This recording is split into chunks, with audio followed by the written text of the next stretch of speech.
Yeni videodan hepinize selamlar arkadaşlar. Tesla'nın 2025 yılbaşı güncellemesi nihayet geldi. Bugün Tesla Model Y Juniper aracımda 2025 44-25 bir sürümüyle gelen yenilikleri baştan sona sizlerle birlikte inceliyorum. Sesli navigasyondan eğlence modlarına, güvenlikten günlük kullanıma kadar her şeyi göstereceğim arkadaşlar. Biliyorsunuz Tesla'ya böyle ara sıra büyük kapsamlı güncellemeler geliyor arkadaşlar. Bazen eğlenceli şeyler oluyor, bazen işimize yarayan kullanışlı şeyler oluyor. Bunlar bizim için ufak heyecanlandırıcı şeyler oluyor. Araç yeni özellik kazanıyor ya da eğlenceli bazı şeyler geliyor. Misal oyunlar geliyor, bazı renk değişimleri geliyor, görsel oyunlar geliyor. Bununla ilgili şeyler oluyor. Bizi de mutlu eden detaylar arkadaşlar. Bu güncelleme biraz kapsamlı. O nedenle sizlere böyle geniş kapsamlı bir video yapmak istedim. Umarım beğenirsiniz. Bu arada kanala abone değilseniz abone olup videoyu paylaşırsanız Tesla kullanıcılarıyla çok sevinirim. Hadi gelin araca geçelim. Ekrana bakalım neler güncellenmiş. Ben de dün akşam güncelledim arkadaşlar. Bu arada nasıl güncellediğimi merak edenler oluyor. Bir Wi-Fi genişletici aldım arkadaşlar. Bunu evde camın yakınına takıyorum. Oradan arabam da aşağıda açık otoparkta rahatça güncelliyor arkadaşlar. Biraz yavaş oluyor ama bunun sebebi internet hızı değil aslında. Sunucudan kaynaklı bir yavaşlık var arkadaşlar. Bu nedenle birkaç günde yükleyen arkadaşlarım da oldu. Yani uzun süreli olanlar da oldu. Ama bir şekilde yükleniyor arkadaşlar. Telefonun internetini paylaşabilirsiniz ama 15 GB kadar bir veri götürüyor arkadaşlar. Bu nedenle çok önermiyorum. Hadi gelin ekrana geçelim bakalım neler gelmiş. Bazı notlar da aldım. Bakalım fazlası ya da eksiği var mı? Nasıl bulacağız bu güncellemeyi? Ekrana geçtik arkadaşlar. Öncelikle harita bölümünde bakalım sizlerle. Normalde ne yapıyoruz arkadaşlar? Şuradan navigasyona girerek buradan navigasyonumuzu açabiliyoruz. Şimdi bu git'e bastığımızda son kayıtlar, favoriler, şarj, ondan sonra açım ve şanslı var. Açımda restoranlar var. Böyle bir şey var. Grok geldiği söyleniyordu ama ben göremedim arkadaşlar. Yani buraya bakıyorum. Burada yok. Belki başka bir yerden açılıyordur. Bilenler varsa yorumlara yazarsa biz de öğrenmiş oluruz arkadaşlar. Şu favoriler bölümü değişmiş biraz arkadaşlar. Bakın mesela şurayı favorilere eklemek için şu yıldıza basıyoruz arkadaşlar. İsmini soruyor. İsmini istersem değiştirebilirim. Ekle dedim. Favorileri ekledi. Şimdi bunu kapatalım. Bu favorilere bir bakalım. Favoriler kısmında bakın şunu az önce eklemiştim denemek için. Şunu da eklemiş oldum. Şimdi bunları sıralamak için basılı tutuyorum arkadaşlar. Şu sırasını buradan değiştirebiliyoruz. Ya da silmek için şöyle silebiliyoruz. Güzel. Şimdi buradan ev ve işle basılı tutarak bu adreslerini de kayıtlı adreslerini değiştirebiliyorsunuz arkadaşlar. Şarja girdik. Ben 3. parti istasyonların da görünmesini istiyordum. Onu açmıştım. Onu da hemen yeri gelmişken göstereyim. Ayarlar menüsünden navigasyona giriyoruz arkadaşlar. Şurada 3. taraf şarj istasyonları var. Bunu açarsak Tesla'ya ait olmayan bazı hızlı şarj istasyonlarını da gösteriyor arkadaşlar. Şarj istasyonuna tıkladığınızda bakın hatta şurada bir detay bilgisi de var. Bir mevcut diyor. Buraya girdiğimde 4 mevcut. 3'ü boş. Sanırım artık bazılarının Google'dan veriyi çekiyor olabilir. Ne kadar dolulukta olduğunu da gösteriyor. Bu şarj istasyonlarından birine navigasyon yaptığımda bakın şöyle yapalım. Hızlı şarj için bataryayı ön koşullandırma diyor arkadaşlar. Arabadan sesler gelmeye başladı. Bataryayı uygun sıcaklığa getirmeye çalışıyor araç. Yani bataryayı ısıtıyor arkadaşlar. İptal ettiğinizde gider, problem yok. Bu navigasyon olarak ayrıca şuna bastığınızda şarj haritalarını görebilirsiniz. Bu da trafik bilgilerini açıyor, kapatıyor arkadaşlar. Bu yine uydu görünümünü açıyor ya da kapatıyor. Uydu görünümünü kapattığınızda binalar böyle 3 boyutlu model şeklinde gözükür arkadaşlar. Şuradan onu da kapatabilirsiniz. Ama ben genelde uydu görünümünü tercih ediyorum. Bu daha çok hoşuma gidiyor. Navigasyon kısmı böyleydi. Grok gelmiş deniyor. Grok yani şuradan bir yer sorduğumuzda beni süper şarjıra götür dediğinizde götürdüğünden bahsediliyor. Ancak ben şu anda göremedim. Bir deneyelim. Beni en yakın süper şarjıra götür. Normal yazı olarak yazdı. Bir şey de çıkmadı. Şuradan geçmiş yerlerimizi de gösteriyor arkadaşlar. Geçmiş nereye gittiysek oradan da navigasyonun kullanışlı olduğunu söyleyebilirim. Ayrıca WhatsApp'tan konum göndermeyi de paylaşmıştım. Daha önceki videolarımda var. Onu da kullanabilirsiniz. O da çok iyi oluyor arkadaşlar. Google Maps'ten telefonunuzdan bulup buraya attığınızda gayet rahat şekilde gitmek istediğiniz yeri rahat işaretliyorsunuz ya da birisi size konum gönderdiğinde. Ayrıca şuna da bastığınızda yer isimlerini açar kapatır arkadaşlar. Bu kalabalık olmasını istiyorsanız ekranınızda bunu kapatabilirsiniz. Tesla'nın alameti farikası araçlarında biliyorsunuz güvenlik kamerası olayı arkadaşlar. Araçta 8'den fazla kamera var.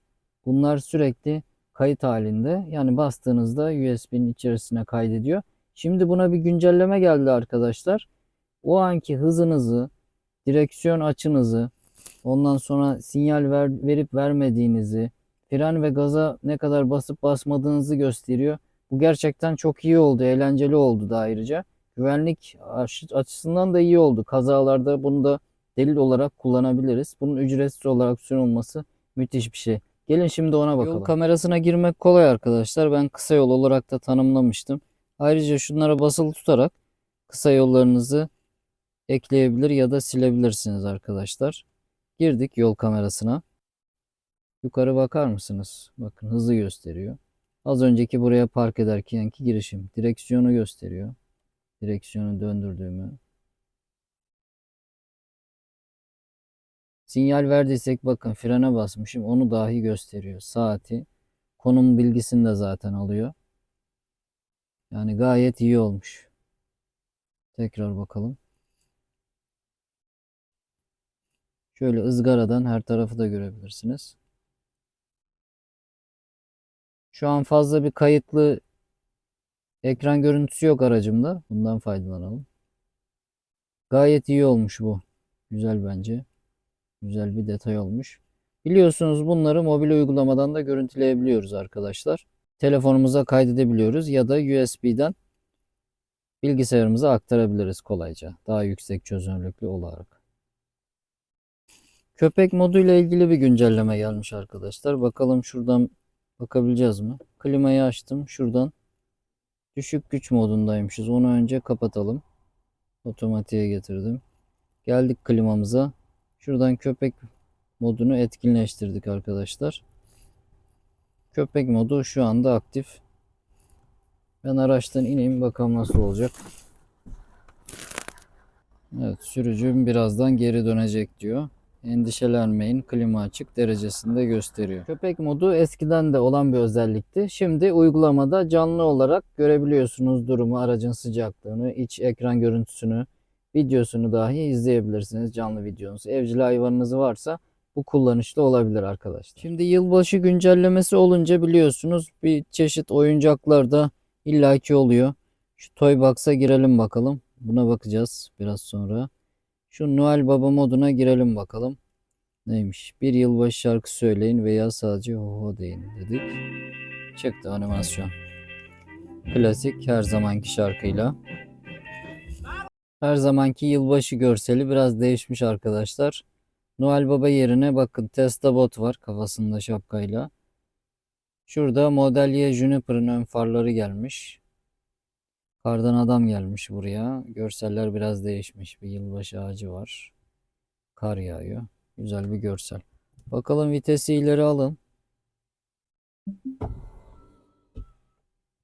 Şöyle biraz hareket ettireyim aracı. Bakın etraftaki araçları da geyik olarak görüyor. Şurada birisi yürüyor. Onun şeklini böyle komik bir görsel olarak gösteriyor. Yani küçük bir oyuncak diyebiliriz. Şöyle gelip park edelim aracımızı. P'ye bastım, tamamdır. Şu Noel Baba modunu kapatalım arkadaşlar. Dışarıya da ses verebiliyor ayrıca. Park halinde ses veriyor. Şu fotoğraf kabini uygulamasını deneyelim arkadaşlar sizle. Girdik. Evet, kendimi gördüm. Böyle kendini görünce başta hoş olmuyor. İnsan pek iyi hissetmiyor birileri bakarken. Burada farklı filtreler varmış. Bakalım bu neymiş? Tesla'nın botu geldi yanımıza. Kalp, kovboy. Değişik filtreler var arkadaşlar. Çocuklar eminim çok eğlenecektir bunlarla. Bir tane deneyelim bakalım. Şu Tesla bot olsun yanımda madem. Resim çekmek için dokunun diyor. Şöyle bir bakalım.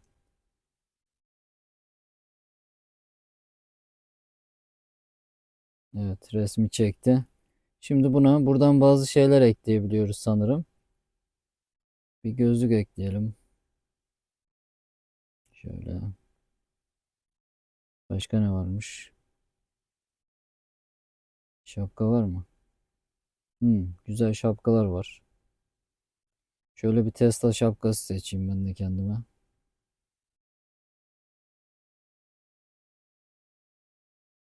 Evet, böyle komik şeyler yapabilirsiniz arkadaşlar.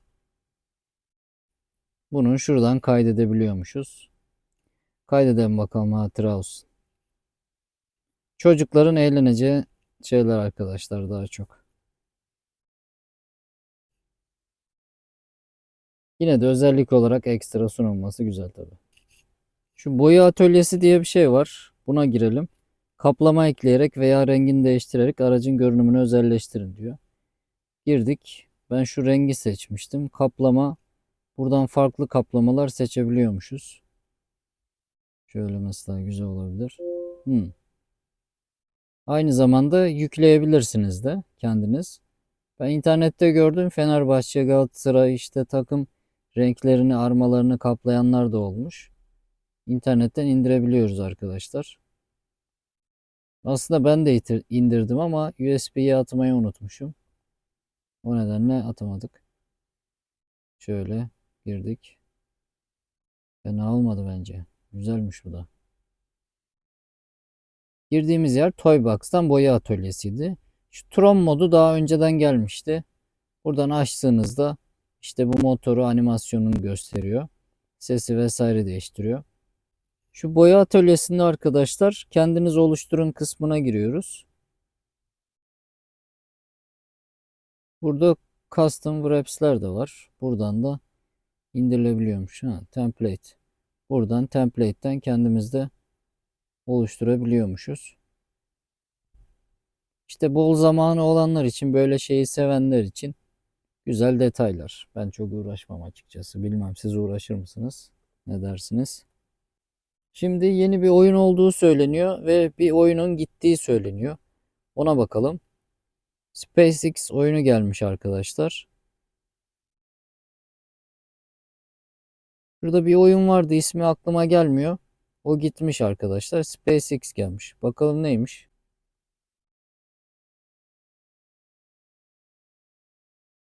Nasıl oynanıyor? Tam da bilmiyorum pek. Evet, böyle galiba. Arkadaşlar araçlarımızdaki şu göz bayağı kullanışlı burası. Telefonu rahatça görmenizi de sağlıyor. Aynı zamanda iki tane kablosuz şarj yeri burası. Ama çok ısıtıyor telefonu. Yani şarjınız dolu olduğunda örneğin oraya koyamıyorsunuz. Şöyle yan koyuyoruz telefonu genelde ya da ters koyuyoruz. Ya da bazıları internette satılan aparatları alıyor. Ya da şöyle bardaklık gözüne koyuyoruz telefonumuzu. Artık buna gerek kalmadı. Bakalım nasıl bir detay var.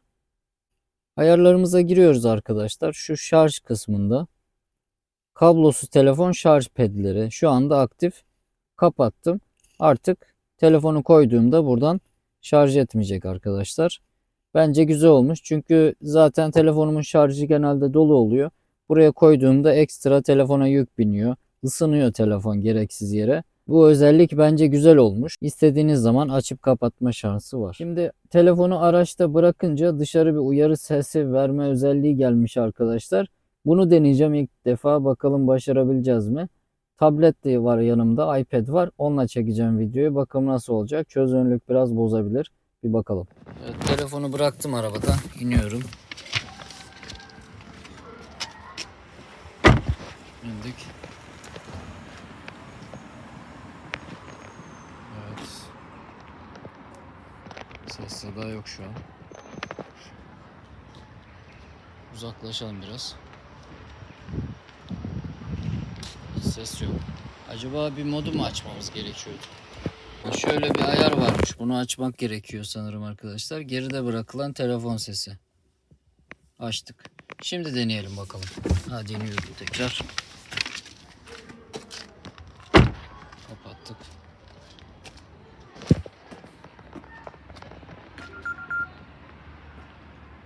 Evet. Evet, ses çaldı bir kere. Bir kere ses veriyor galiba.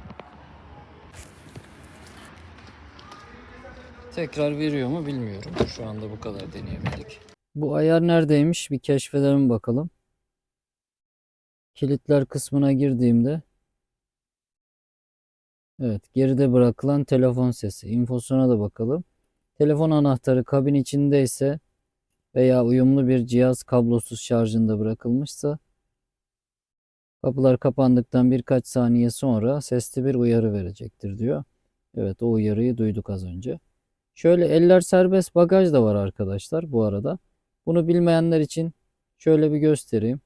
Bunu aktif ettim arkadaşlar. Şimdi araçta inelim. Şöyle aracın arkasına doğru geçiyorum. Dikkat dikkat.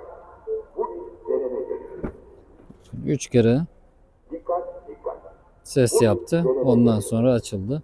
Şöyle kapatalım. Tam da şansımıza bu bir deneme. Bu özellik elleriniz dolu geldiğinizde işe yarıyor arkadaşlar. Sadece telefonunuzun yanınızda, cebinizde olması yeterli. Spotify'a birkaç güncelleme gelmiş arkadaşlar. Şöyle bir liste açtım. Şuradan sıraya ekleyebiliyorsunuz arkadaşlar. Bir sonraki şarkının çalmasını sağlayabiliyorsunuz. Bakalım. Sonraki şarkıya bastığımda In the End. Şuradan farklı bir şey. Bohemian Rhapsody. Evet. Ona geçiyor. Bir sonraki şarkıya sıraya şuradan aradan ekleyebiliyoruz kolayca. Spotify zaten güzel çalışıyor bu araçta, memnunum. Biliyorsunuz Tesla araçları yıkamadan önce araç yıkama modunu açmak faydalı olabiliyor arkadaşlar. Şarj portunun, bagajın gibi detayların açılmasını engelliyor. Şuradan giriyoruz araç yıkama moduna. Bakın burada da belirtiyor. Tüm camları kapatır. Şarj portunu kilitler. Ön cam silecekleri nöbetçi modunu, uzaklaşınca kapı kilitlemeyi, park sensörü uyarı seslerini devre dışı bırakır diyor. Güzel bir şey. Araç yıkama moduna gir dedim. Şimdi araç yıkama moduna girdi. Bakın buradaki görsel de değişmiş arkadaşlar. Katlaya bastığımda şu aynaları katlıyor arkadaşlar. Aç dedim, açtı. Bagajı açıp kapatabiliyorum. Ekran temizleme modunu buradan aktif edebiliyoruz. O da şöyle arkadaşlar. Buna bastığınızda ekranınızı bir bezle temizleyebilirsiniz. Çıkmak için basılı tutmak gerekiyor. Otomatik araç yıkama için D'yi alın, etkinleştirmek için frene basın diyor arkadaşlar. Otomatik yıkama makineleri için. Araç yıkama modundan çıktı burası. Bakın görsel de değişmiş. Şuradaki bilgilendirmeler. Hatta şuraya bir bilgi de yazmış. Hız 15 kilometre seviyesini açtığında araç yıkama modundan kendisi çıkıyor araç. Biz çık diyelim, çıksın. Arkadaşlar aracımda otomatik park da mevcut. Şimdi sizlerle onu da deneyelim dedim madem yeri gelmişken. Bakın park yeri şurada var. Genişçe bir yer. Burada gösterdi. Sadece şu P'yi seçtim. Başlata bastım. Bakalım nasıl olacak. Şöyle kameradan takip edelim. Dörtleri yaktı. İleri gidiyor. Biraz sağ yaptı.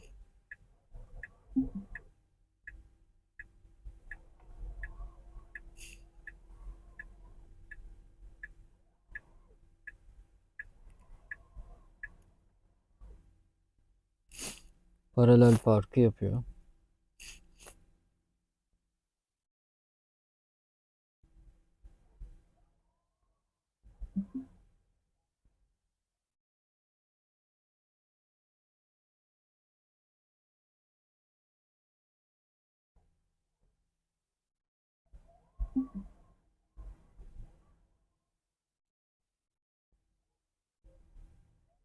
Evet, biraz genişçe yerde ama güzel ortaladı diye düşünüyorum. Bir inip de bakalım hatta.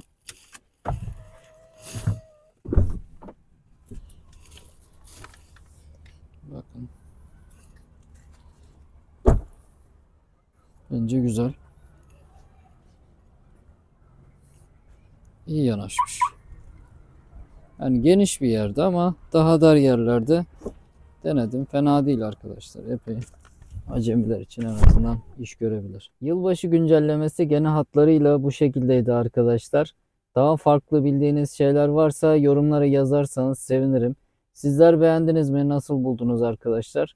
Umarım videoyu da beğenirsiniz ve kanala abone değilseniz abone olursanız çok sevinirim arkadaşlar. Sonraki videolarda görüşmek dileğiyle.